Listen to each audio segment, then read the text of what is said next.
Hello, welcome to Balaji education point. मैं आप सबका बालाजी एजुकेशन पॉइंट के यूट्यूब चैनल पे स्वागत करता हूं।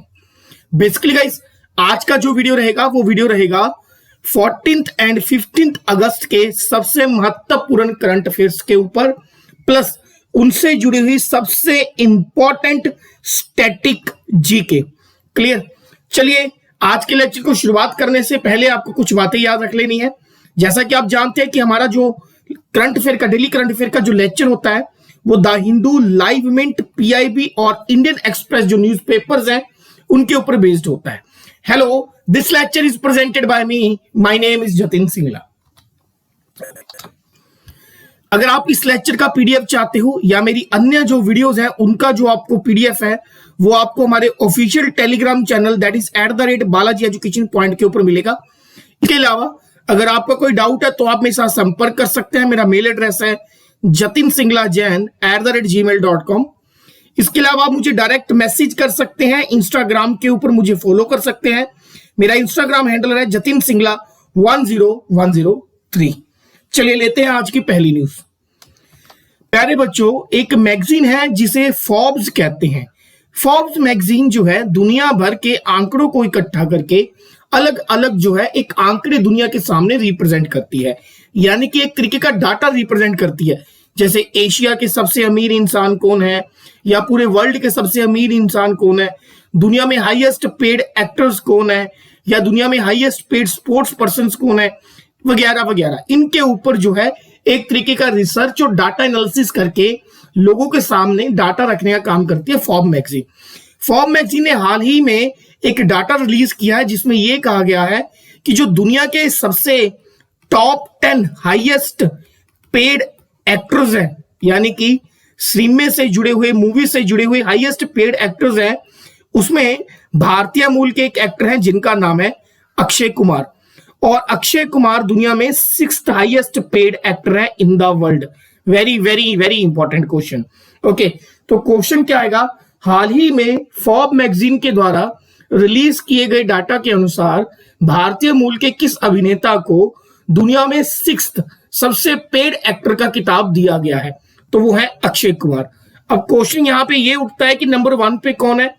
बहुत पहले एक रेसलर हुआ करते थे that is called the Rock, ठीक है, जिनका ओरिजिनल नाम है डेविन जॉनसन।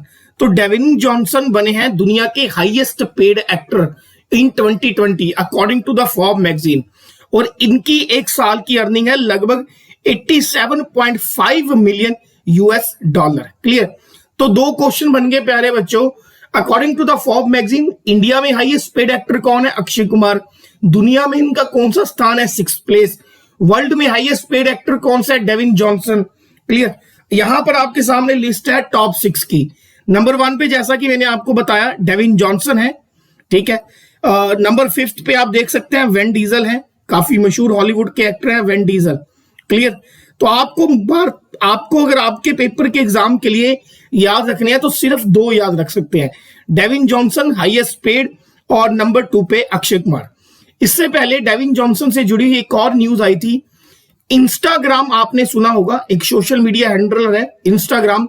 तो इंस्टाग्राम के ऊपर जिन लोगों के बहुत ज्यादा फॉलोवर्स होते हैं, तो जब वो कोई ना कोई पोस्ट डालते हैं इंस्टाग्राम के ऊपर तो उन्हें वहां से अर्निंग होती है। तो according to the Instagram handler, दुनिया में हाईएस्ट इंस्टाग्राम पोस्ट से अर्निंग करने वाले जो एक्टर हैं वो भी डेविन जॉनसन हैं। ये बात भी आपको याद रखनी है। Clear? Next. Okay, this news is super important, very very important है। Public enterprises selection board, Bharat के गवर्नमेंट के अंडर एक बोर्ड होता है जिसको बोलते हैं PESB, public enterprises selection board.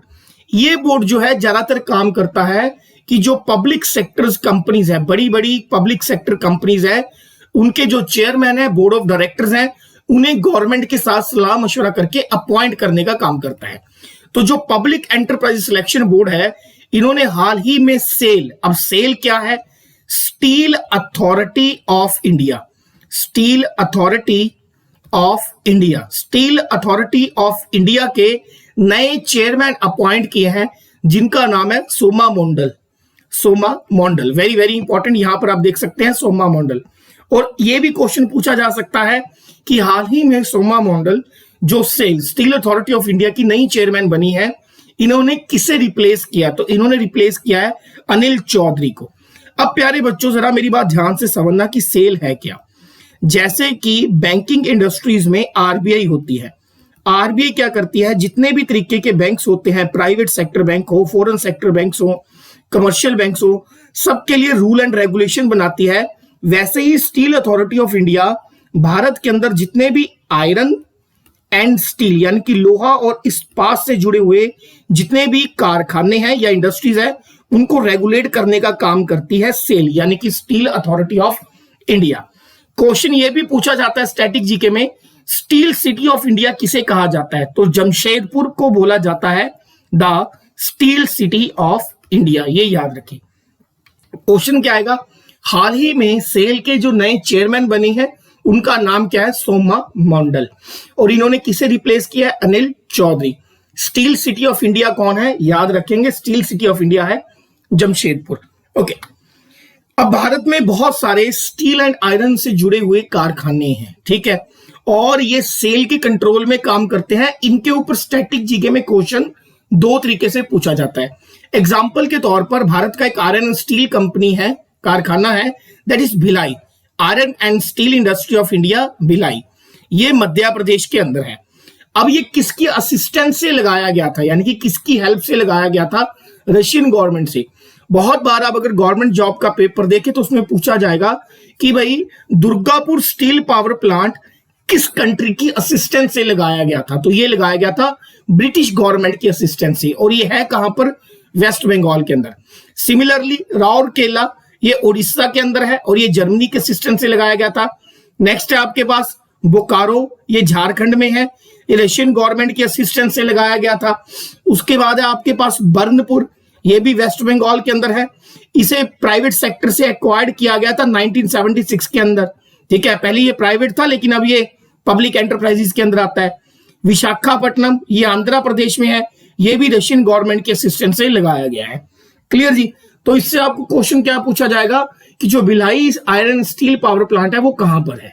Clear, Durgapur steel power plant कहां पर है, किसके असिस्टेंस से लगाया गया, ठीक है। All these are managed by the SAIL, जितने भी भारत के आयरन एंड स्टील के बड़े उद्योग हैं उन्हें सेल के द्वारा मैनेज किया जाता है। सेल का जो हेडक्वार्टर है यानी कि स्टील अथॉरिटी ऑफ इंडिया का, वो है दिल्ली के अंदर। सेल का जो फाउंडेशन हुआ था वो हुआ था 19 जनवरी 1954 के अंदर। क्लियर होगी प्यारे बच्चों बात? तो ये कुछ बातें हैं जो बहुत ही ज्यादा इंपॉर्टेंट है और आपको याद भी रखनी है। अब आपको मुझे कमेंट बॉक्स में लिख के बताना है कि what was the first iron and steel plant of India. Bharat का पहला आयरन एंड स्टील प्लांट कौन सा था, कहां पर लगा था और उसका नाम क्या था? वेरी वेरी इंपॉर्टेंट क्वेश्चन, ये आप मुझे कमेंट बॉक्स में प्यारे बच्चों लिखकर बताएंगे। आगे बढ़ते हैं प्यारे बच्चों, अब लेते हैं इस वीक की सबसे इंपॉर्टेंट अपॉइंटमेंट्स। नंबर 1 है एडमिरल है हमारे, वाइस एडमिरल थे दिनेश कुमार त्रिपाठी, लेकिन अब इन्हें वाइस एडमिरल की पोस्ट से प्रमोट करके बनाया गया है director general of naval operation. Super important question, हाल ही में भारत के किस वाइस एडमिरल को director general of naval operations बनाया गया है? That is called Dinesh Kumar Tripathi. याद रहे director general of naval operation यानी कि DGNO, ये भारतीय नौसेना से जुड़ी हुई यानी कि जल सेना से जुड़ी हुई एक बहुत ही इंपॉर्टेंट पोस्ट है। इसके अलावा भारतीय आर्म्ड फोर्स, जब भी मैं कहूं आर्म्ड फोर्स यानी कि हथियारबंद सेना, तो भारत में आर्म्ड फोर्स 3 तरीके की होती है। सबसे पहले होती है आर्मी जिसे आप थल सेना बोलते हो, सेकंड पे होती है नेवी जिसे आप जल सेना बोलते हो, थर्ड पे होती है एयरफोर्स जिसे आप वायुसेना बोलते हो। इंडियन आर्मी के जो हेड है उनका नाम है मनोज मुकुंद नरवाने, मनोज मुकुंद नरवाने, ये याद रखिएगा बात, वेरी वेरी इंपॉर्टेंट है। इंडियन नेवी के जो मुखिया हैं उन्हें बोलते हैं chief of naval staff, that is admiral Karambir Singh, admiral Karambir Singh, ठीक है, ये हमारे इंडियन नेवी के मुखिया है। और जो चीफ ऑफ एयर स्टाफ है उनका नाम याद रखना है, उनकी पोस्ट को बोलते हैं marshal, chief of air staff of marshal, और वो है आपके पास राकेश कुमार सिंह। राकेश कुमार सिंह, क्लियर होगी प्यारे बच्चों बात, राकेश कुमार सिंह। तो इंडियन आर्मी के जो मुखिया है वो है Manoj Mukund Naravane. Chief of naval staff यानी कि नौसेना के जो मुखिया है admiral Karambir Singh. Chief of air staff जो है हमारे पास वो है राकेश कुमार सिंह। इसके अलावा हाल ही में एक पोस्ट बनी है जिसका नाम है CDS, chief of defence staff, और भारत के पहले चीफ ऑफ डिफेंस स्टाफ है जनरल बिपिन रावत। जनरल बिपिन रावत, ये याद रखिएगा, general Bipin Rawat, very very important. Okay, next अगली अपॉइंटमेंट है एसएस मुंद्रा। अब ये इंपॉर्टेंट अपॉइंटमेंट जो है इंपॉर्टेंट की हो जाती है। एसएस मुंद्रा जो है आरबीआई के फॉर्मर डेप्यूटी गवर्नर रह चुके हैं, आरबीआई के फॉर्मर डेप्यूटी गवर्नर रह चुके हैं, और इन्हें अब अपॉइंट किया गया है non executive chairman of India bulls housing finance. एक प्राइवेट कंपनी है जो फाइनेंस का, लोन का काम करती है, that is called India bulls. तो इंडिया बुल्स के नॉन एग्जीक्यूटिव चेयरमैन बने हैं एसएस मुंद्रा, जो कि आरबीआई के फॉर्मर डेप्यूटी गवर्नर है। नेक्स्ट है सोहेल समीर, इन्हें बनाया गया ग्रुप प्रेसिडेंट ऑफ भारत पे। ग्रुप प्रेसिडेंट ऑफ भारत पे, नॉट मच इंपॉर्टेंट। नेक्स्ट है हर्ष कुमार, सुपर इंपॉर्टेंट। हर्ष कुमार इससे पहले नाबार्ड के मुखिया थे, याद रहे, इससे पहले हर्ष कुमार जो थे लगभग 6 साल के लिए नाबार्ड के चेयरमैन रहे। National bank for agriculture and rural development bank, NABARD, ठीक है, इससे पहले ये नाबार्ड के चेयरमैन थे। अब इन्हें बनाया गया है chairman of capital India finance, ठीक है। तो नाबार्ड के पूर्व चेयरमैन हर्ष कुमार को चेयरमैन बनाया गया capital India finance small bank, ये एक स्मॉल बैंक है, लघु बैंक है, उनके चेयरमैन बने हैं। अब एट प्रेजेंट नाबार्ड के जो चेयरमैन है उनका नाम है गोविंद, नाम याद रखिए, गोविंद राजलू, गोविंद राजलू चिंताले, गोविंद राजलू चिंताले, ठीक है, या फिर उनको बोला जाता है GR चिंताले, गोविंद राजलू चिंताले, क्लियर, ये याद रखिएगा। ये कुछ एक्स्ट्रा न्यूज है प्यारे बच्चों जो आपको हर हाल में याद रखनी है। आगे बढ़ते हैं।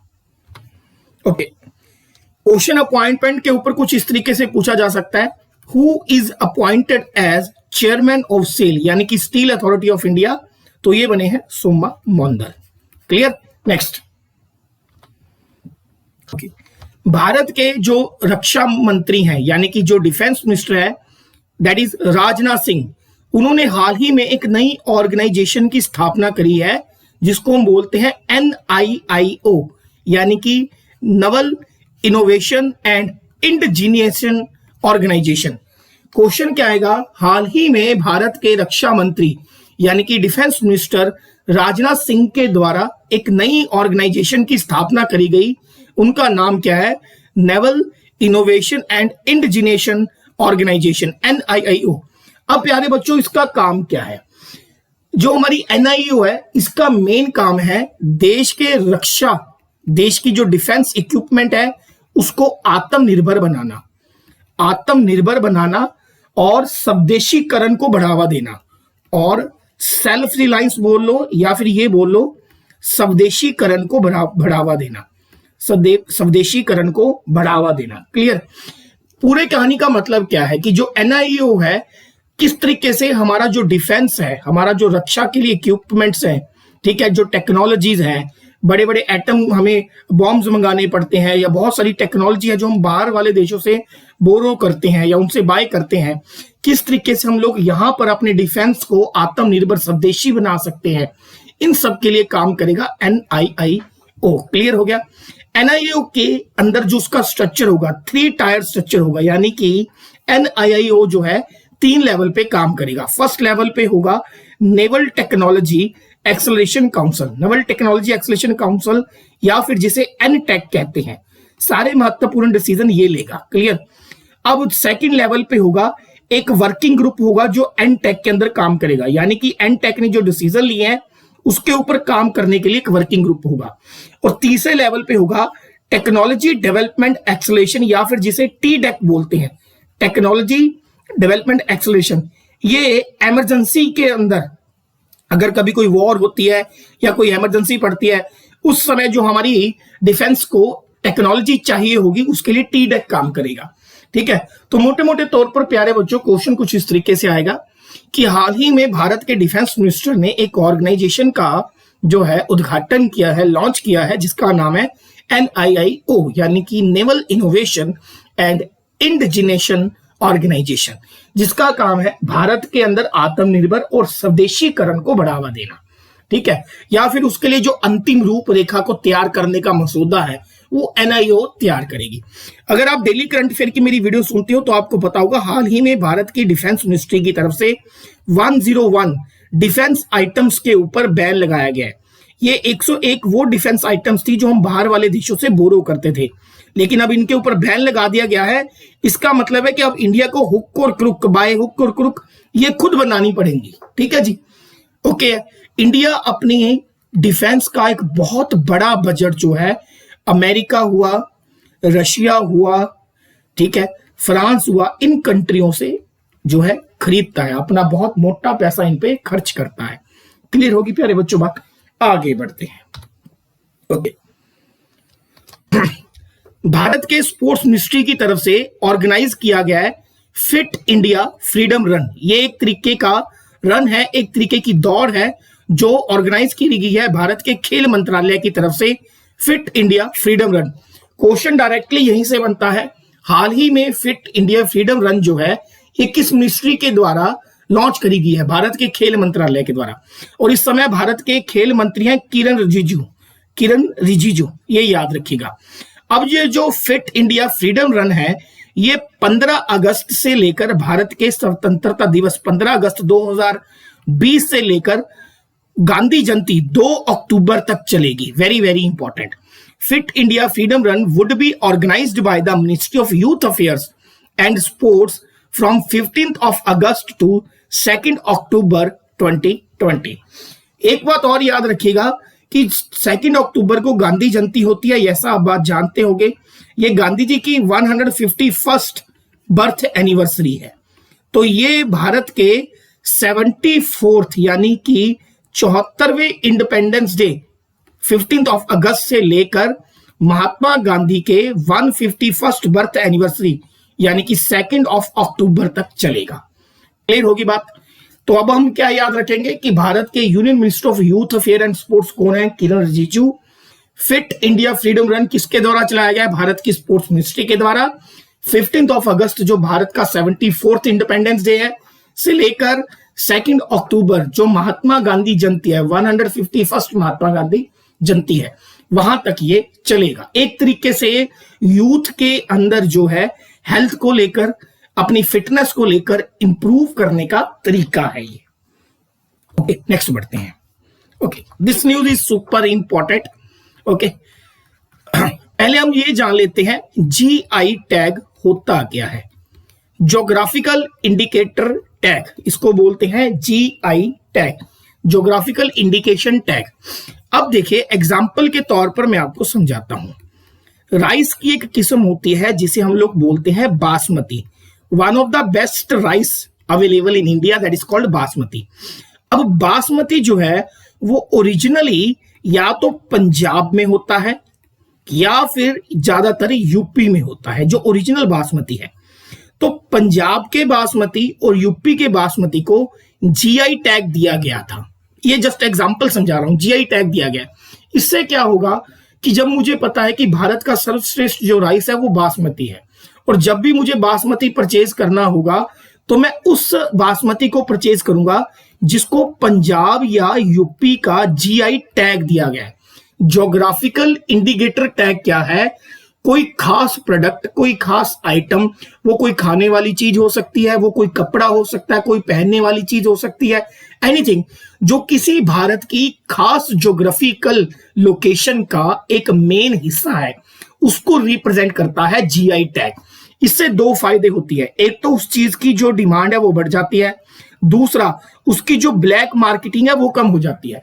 अब जैसे मुझे पता है कि जो बासमती है पंजाब और यूपी का फेमस है, तो मैं उसी बासमती को खरीदूंगा जिसपे यूपी और पंजाब का जीआई टैग लगा होगा।